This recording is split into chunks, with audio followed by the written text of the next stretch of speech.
मराठवाड़ा की सीटें खोलने जा रहा हूं। उससे पहले हमारे साथ चूंकि सारे महाराष्ट्र को समझने वाले एक्सपर्ट हैं, तो मैंने सोचा कि जरा उनको ये रंग दे दिए जाएं। मैं तो ये विजय जी के लिए लाया, मैं हरा रंग लेकर के आया हूं।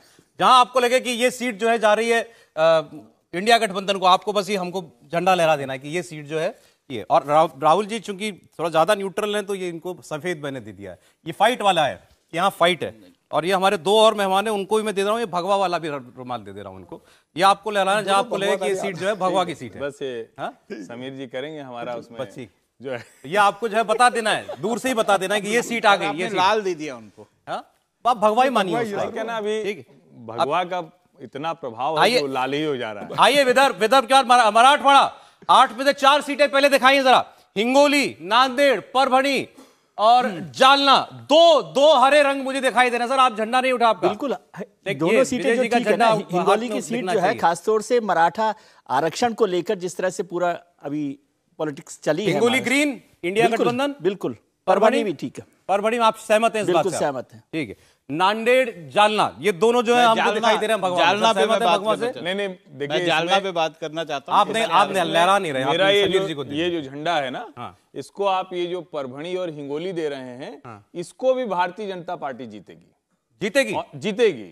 और यहाँ जब शिवसेना के साथ जो सीट है तो पूरी तरह से एकदम क्लीन स्वीप था शिवसेना और भारतीय जनता पार्टी का कॉम्बो। अभी भी जो स्थिति है, इन सीटों पर जिस तरह का ध्रुवीकरण और जिस तरह के सामाजिक समीकरण है, उसमें शिवसेना के लिए बहुत कुछ अब बचा नहीं है। नहीं, तो हमारे यहाँ टक्कर हो गई है। हमारा सर्वे दिखा रहा है हिंगोली, परभणी, इंडिया गठबंधन को हरे रंग में जो है, हमें हरे और भगवे की टक्कर दिखाई। हिंगोली सीट जो है मराठा आरक्षण को लेकर बोल रहा हूँ। जालना जो है, आप इतनी आसानी से बीजेपी नहीं जीत पाएगी वहां पर। मुझे जो लगता है कि वहां मनोज जारंगे को चुनाव लड़वाने की कोशिश की जा रही है।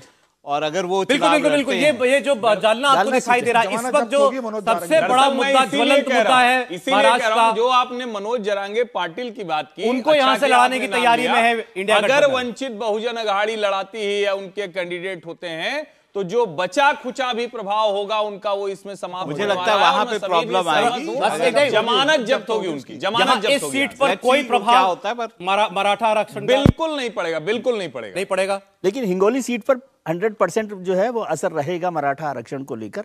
और ये बहुत महत्वपूर्ण सीट है। शिंदे साहब के साथ ये जो किसके पास थी हिंगोली? पहले शिवसेना के पास, शिंदे के पास है आज की ये सीट। लेकिन कांग्रेस का स्ट्रॉन्ग होल्ड रहा है एक समय, तो कांग्रेस इसको मांगेगी अपने पास। लेकिन उद्धव ठाकरे भी इसको सीट छोड़ने को तैयार नहीं है। अब ये देखना होगा किसके पास जाती है। लेकिन यहाँ कांग्रेस का भी एनडीए की सीट थी। हाँ, अभी हम दिखा रहे हैं कि इंडिया गठबंधन की सीट थी। करीब 2.5-3 लाख से सीट जीती थी। लेकिन मराठा आरक्षण का बहुत असर है। अगर भारतीय जनता पार्टी यहाँ से कैंडिडेट उतारती है हिंगोली से, तो 100% भारतीय जनता पार्टी का कैंडिडेट जीतेगा। अगर ये एकनाथ शिंदे को चली जाती है, तो एकनाथ शिंदे का कैंडिडेट यहाँ से हारेगा, ये तय है। परभणी शिवसेना के पास थी, इंडिया गठबंधन की सीट है। हाँ, वहीं जा रही है, वहीं पर जा सकती है शिवसेना। ये डिपेंड करता है। फिर वही बात है, अगर भारतीय जनता पार्टी अपना उम्मीदवार देगी और एकनाथ शिंदे से ले लेती है, तो भारतीय जनता पार्टी बहुत अच्छे से यहाँ चुनाव लड़ेगी। अगर भारतीय जनता पार्टी ये समझकर एकनाथ शिंदे को देती है कि 2019 में शिवसेना के पास थी और अभी का सांसद शिवसेना के साथ है, तो मुझे लग रहा है नांदेड़ की सीट, अशोक चौहान की सीट, बड़ी सीट है नांदेड़ की सीट। 2019 में हार गए थे अशोक चौहान हार गए। कंफ्यूजन आपके रंग की सीट है। नांदेड़ बीजेपी ने पहले भी जीता था, और इस बार भी बहुत भारी अंतर से जीतेगी। अब तो उसके पास अशोक चौहान प्लस भी हो गए। अशोक चौहान हारे थे वो सीट पहले। जालना इतनी आसान सीट नहीं होगी। उसमें सेकंड नंबर पे कांग्रेस रही है और थर्ड नंबर पे बीएसपी रही है। मोटे तौर पर आप लोग मोटे तौर पर सहमत हैं इससे? बिल्कुल, 2 सीट इंडिया गठबंधन की। मैं जालना से सहमत नहीं हूँ, आसान सीट नहीं होगी। सुधीर सूर्यवंशी जी, यवतमाल, माशिम, हिंगोली, नांदेड़, परभणी, जालना, 2 सीट इस पे इंडिया गठबंधन को हमारा सर्वे दिखा रहा है, हिंगोली और परभणी, बाकी एनडीए को। देखो, मराठवाड़ा का जब जिक्र आता है तो हम भूल नहीं सकते कि मराठवाड़ा का जो मराठा रिजर्वेशन का ईपी सेंटर है, वही मराठवाड़ा ही है। आपको याद होगा जब शरद पवार ने जो नामांतर का जो चळवळ चला था वहां पे मराठवाड़ा यूनिवर्सिटी को डॉक्टर बाबा साहेब अम्बेडकर नाम देने का, तो उनको सबसे ज्यादा नुकसान उसकी वजह से हुआ था, क्योंकि मराठवाड़ा का जो वोटर है वो काफी डोमिनेंट और कंसोलिडेट होने वाला वोटर है।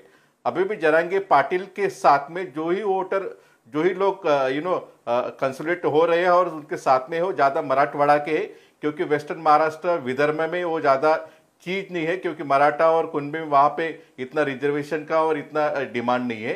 लेकिन मुझे लगता है कि जरांगे पाटिल का ये आने वाले इलेक्शन में काफी प्रभाव रहेगा। वहां का जो मराठा है, जो नीचे वाला तबका है, जो मार्जिनलाइज फार्मर है, जो गरीब किसान है, जो मजदूर है, मेरे ख्याल से वो जरांगे पाटिल और उसके एस्पिरेशन से जुड़ा हुआ है।